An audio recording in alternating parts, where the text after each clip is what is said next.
The crowd hushed the moment I pushed open the heavy courtroom doors. You could almost hear the whisper of surprise sweep through the room, like a storm beginning to stir. My crutches struck the polished Denver floor with hollow, echoing clacks, each sound a reminder of every painful step that had brought me here.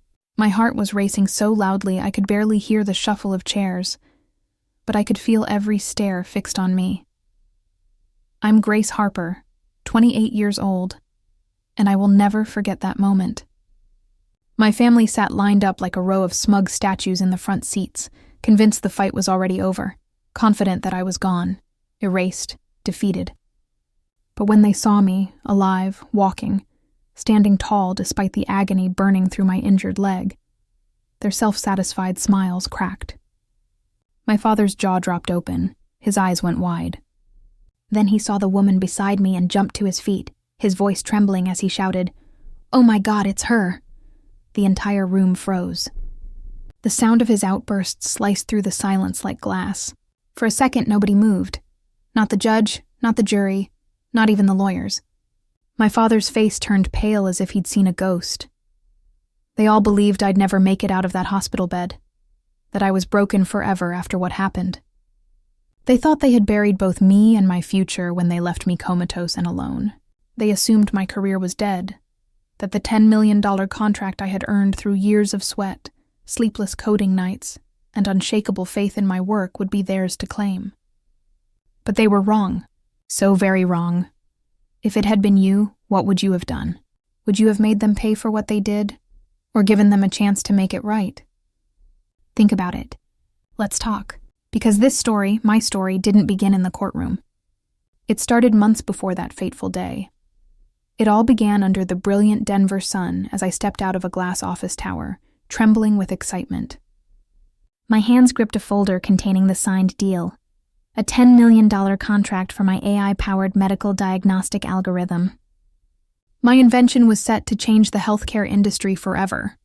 After years of burning the midnight oil, debugging lines of code until my eyes blurred, and pushing through every doubt that ever whispered I wasn't good enough, I had finally done it.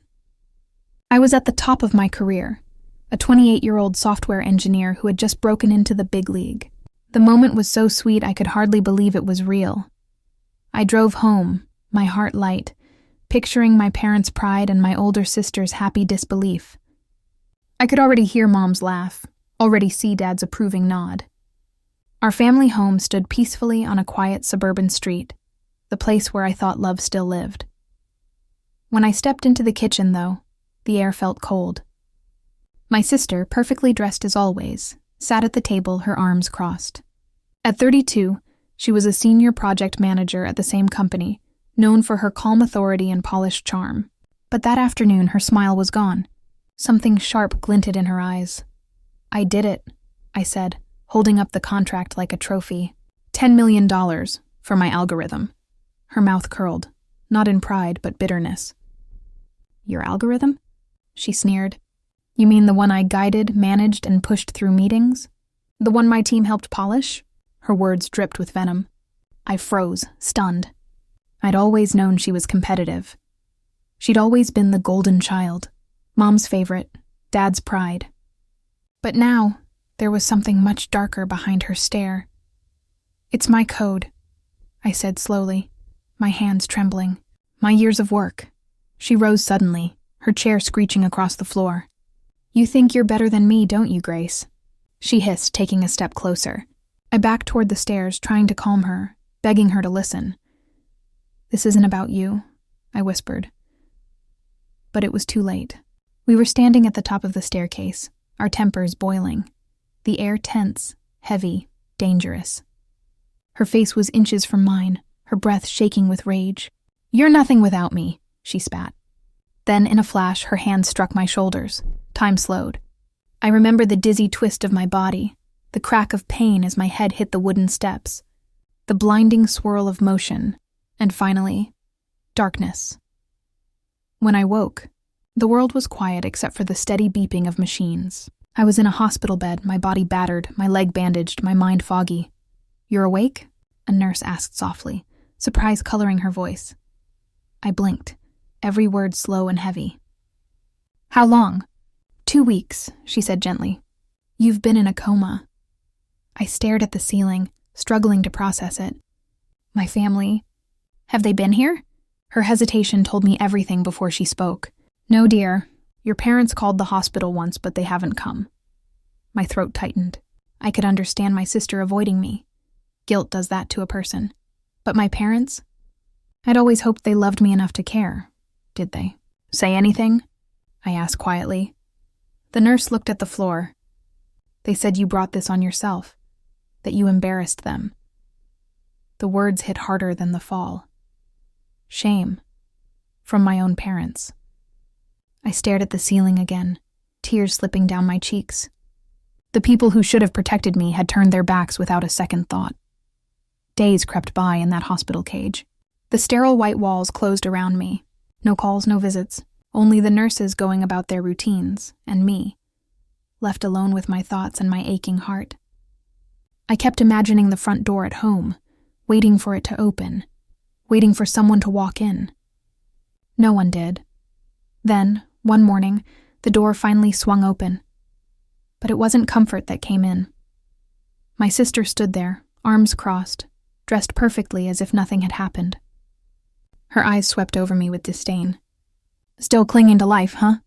She said with a cold smile. You're holding everyone back, you know. Pain flared through my leg as I pushed myself up on my elbows. Why are you here? She leaned in, voice low and mocking, just making sure you stay out of my way. Then she turned, her shoes clicking down the hallway as she vanished again, leaving me trembling with fury.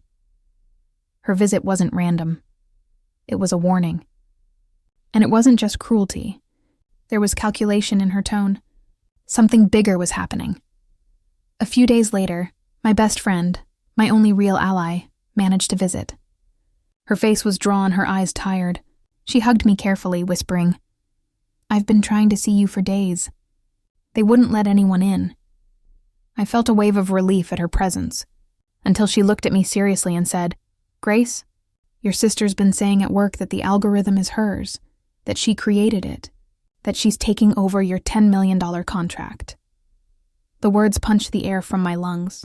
My project, my legacy, was being stolen while I lay trapped in a hospital bed. That night, I tried to check my bank account to pay my growing medical bills, but the app flashed a red warning. Account frozen. My hands shook as I called the bank. Court order, the agent said flatly. Filed on claims of your incapacity. My mind reeled. Someone had declared me unfit to manage my finances. The pieces clicked together. My sister's smug visit, her confidence, her takeover at work. She wasn't just jealous. She was orchestrating a theft. Not long after, a man in a dark suit entered my room, a lawyer. His face was calm, professional, but his eyes held gravity. He set a thick folder on my lap. Ms. Harper, he began quietly, I'm representing your interests regarding your contract. He slid a few sheets toward me. These files show that someone has filed to transfer ownership of your $10 million deal. The documents include signatures authorizing the transfer, including yours. I stared at the signature, my own name forged in careful strokes I'd never written. My pulse pounded in my ears. My sister, I whispered, everything coming into focus. The betrayal, the lies, the silence. He nodded slowly. Someone's trying to take everything. I gripped the papers so tight they crinkled between my fingers. My sister's smirk from her hospital visit flashed through my mind. This had her name all over it. I asked my lawyer how he'd found me. He explained that a colleague at my company, worried about my absence, had hired him to investigate. The court order freezing your bank account was just the start, he said, flipping to another page. These documents claim you're unfit to work based on your medical records. I stared at him, disbelief turning to dread. My medical records? I'd barely been awake a week, and someone was already rewriting my story. My lawyer leaned forward, his voice low. We need to dig deeper, but this looks deliberate. I nodded, my anger rising. My sister wasn't just stealing my contract. She was trying to erase my competence, my identity. That afternoon, a doctor came to see me. She was in her 40s, her face kind but resolute, and she introduced herself as the one who'd overseen my care. "I found something troubling," she said, pulling up my cart on a tablet. "Your medical records were altered after you were admitted." My breath caught. She pointed to entries showing extended sedation and exaggerated neurological issues, none of which matched my recovery. "Someone added these to make it look like you'd never wake up," she said, her eyes meeting mine. "It's why the court order went through so fast." I felt a chill. This wasn't just about money. It was about keeping me out of the picture permanently. As I lay there, the pieces started to connect. My sister had always been controlling ever since we were kids. I remembered her at 6 snatching my favorite doll and claiming it as hers, smirking as our parents praised her for being assertive. By 10, she'd mastered turning their attention away from me, convincing them I was the problem whenever I spoke up. As teenagers, she'd manipulate every family decision from vacation plans to who got the bigger room, always painting me as the selfish one. My parents never questioned her. They adored her confidence, her charm. I'd spent years trying to prove myself, building my AI algorithm to show I was more than her shadow. But now she'd taken it to a new level, orchestrating a plan to strip me of everything I'd earned. I looked at my lawyer, then at the doctor, their faces steady with determination. They believed in me even when my own family didn't. The forged documents, the altered records, it was all my sister's doing with my parents, likely turning a blind eye as always. I thought of her boasts at work, her cruel words in the hospital. She thought she'd won that I'd stay broken, but she'd underestimated me. I handed the papers back to my lawyer, my voice firm. "We're fighting this," I said. He nodded, a spark in his eyes. The doctor promised to document every discrepancy in my records. I wasn't just fighting for my contract. I was fighting for my life. Determined to fight back, I took a bold step. Still weak but fueled by anger, I checked out of the hospital against advice and arranged to meet my sister at a quiet Denver cafe. I tucked a small recorder in my pocket, my heart pounding as I limped through the door. She was already there, sipping coffee, her posture relaxed but her eyes sharp. "You're up," she said, her tone mocking. "Didn't think you'd make it." I forced a smile, playing along, and asked about work. She leaned back, smirking. "The contract's moving forward," she said. "Someone had to step up since you're indisposed." I pressed her, keeping my voice casual. "You mean my contract?" Her laugh was cold. "It's mine now. You weren't going to make it happen from a hospital bed." I clenched my jaw, the recorder capturing every word. She just admitted her plan to steal my $10 million deal. Back in my temporary apartment, I met with a private investigator my lawyer had recommended. She was a woman in her late 30s, sharp and no-nonsense with a knack for uncovering secrets. "I've been digging into your sister's finances," she said, spreading bank statements across the table. My breath caught as she pointed to a series of payments, large sums wired to a colleague at my company. "This man," she said, tapping a numme, "received $10,000 from your sister's account." I recognized the name, a colleague who'd always been too eager to please her. "He's been forging company documents," shedded, "making it look like your sister was the lead on your algorithm." My blood boiled. She wasn't just taking credit. She was paying to rewrite history. Later that day, my best friend called, her voice urgent. "I found something you need to see," she said, forwarding a chain of internal company emails. I opened them, my eyes scanning the screen. In one, my sister had written to our boss, "With Grace out, I'm stepping in to replace her. The contract's in good hands." Another email bragged about her vision for the algorithm as if I'd never existed. My hands shook as I read her words, each one a betrayal. Cynthia's voice broke through my thoughts. "She's been planning this for weeks," she said. "Everyone at work thinks she's the hero." I thanked her, my resolve hardening. These emails were proof that my sister was trying to erase me from my own success. Determined to leave no stone unturned, I called the hospital's administration office. I'd been haunted by the doctor's warning about my altered medical records, and I needed answers. The administrator, a brisk woman, confirmed my suspicions after pulling my file. "There's evidence of unauthorized changes," she said, her voice tight. "Entries were added to exaggerate your condition, suggesting you'd be incapacitated for months." I asked who'd access to my records. She hesitated, then admitted, "Only a few staff members, but we're investigating an external request that came through a legal channel." My mind flashed to my sister's connections, her ability to manipulate. This wasn't just about the contract. It was about keeping me down, locked away in a false narrative of frailty. With evidence in hand, I prepared for battle. I sat across from my lawyer in his Denver office, a cluttered space filled with legal books and case files. "We're building a strong case," he said, his voice steady. "We'll file a lawsuit in Denver court charging fraud and conspiracy to deprive you of your contract." I knotted my fingers, tracing the edge of the table, but my chest tightened. Going to court meant facing my family, the people who'd betrayed me without a second thought. Daniel leaned forward, his eyes sharp.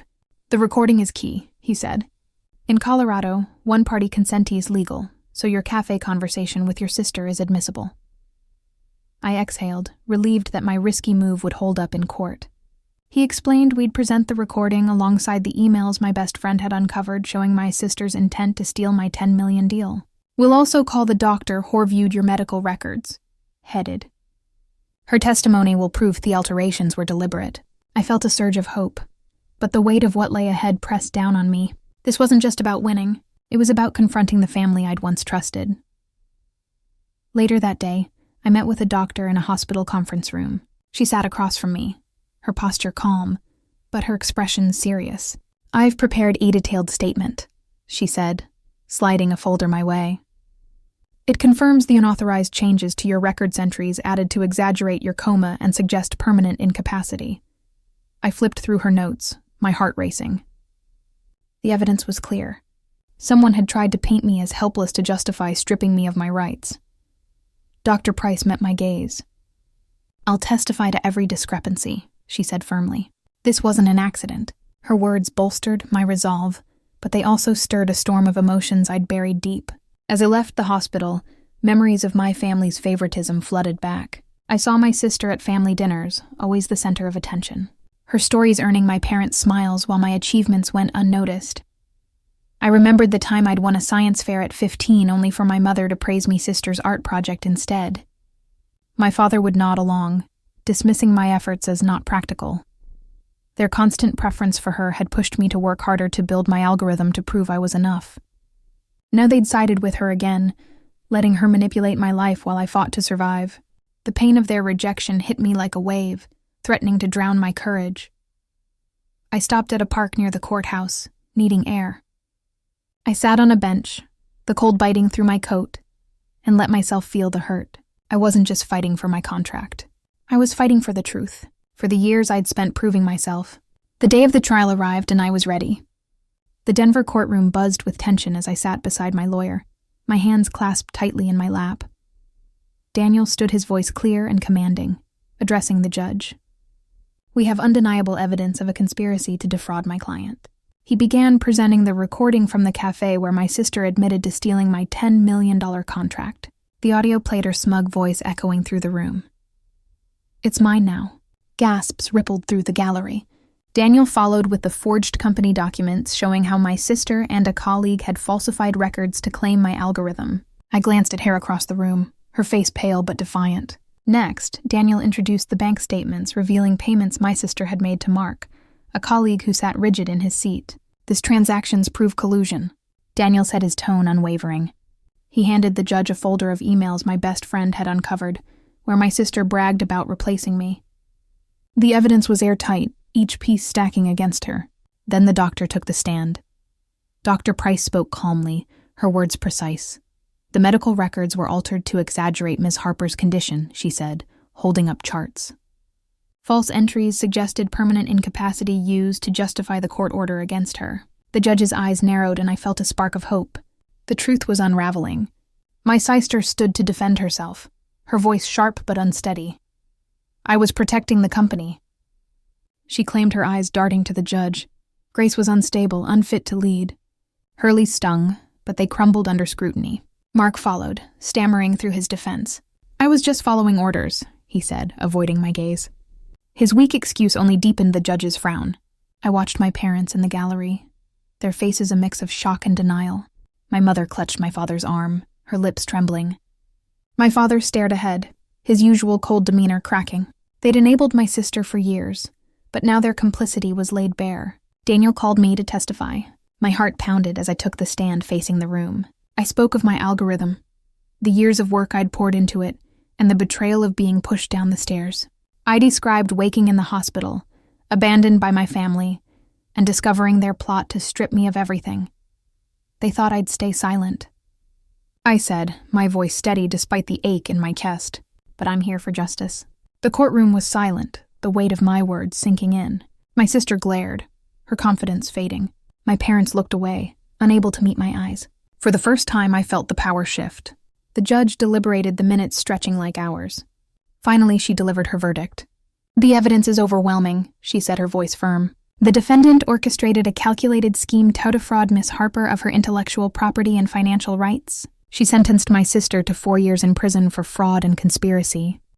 Mark received 2 years for his role in forging documents. I exhaled relief washing over me, but the judge wasn't done. As for the parents, she continued their involvement in enabling the scheme warrants a civil lawsuit for damages. My mother gasped, burying her face in her hands. My father's shoulders slumped, his authority shattered. As the gavel struck, I felt a weight lift. The courtroom emptied, but I stayed watching my family leave in disgrace. My sister's defiant mask had cracked her eyes hollow. Mark shuffled out, head bowed. My parents, once so dismissive, now faced the consequences of their favoritism. I'd fought for my truth, and I'd won. The contract was mine again, my name restored. But more than that, I'd reclaimed my strength. I walked out of the courthouse, the Denver sky bright above me, ready to rebuild my life. With justice served, I began a new chapter. It stood in my new apartment, a small but bright space with windows overlooking the city skyline. The walls were bare, but they held promise. A fresh start, free from the shadows of my family's betrayal. I'd made the decision to cut all ties with them. No more calls, no more visits, no more hoping for their approval. My sister, my parents. They were part of a past I no longer needed. The freedom of that choice felt like breathing for the first time in years. The legal consequences had been severe. My sister was serving a 4-year prison sentence. Her ambition reduced to a cell. The court ordered her to pay me $200,000 in restitution for the damages she'd caused. Mark, a colleague who'd been her pawn, faced 2 years behind bars and a $20,000 fine for his role in forging documents. My parents, complicit in their silence, were hit with a civil judgment ordered to pay $75,000 in damages. Their reputation in our community crumbled, their once proud status eroded by their own choices. I didn't gloat. I felt no joy in their downfall, but I felt relief knowing they could no longer hurt me. I wanted to do more than rebuild my own life. The pain of being betrayed, of being left alone in a hospital bed, had shown me how many others might face similar struggles.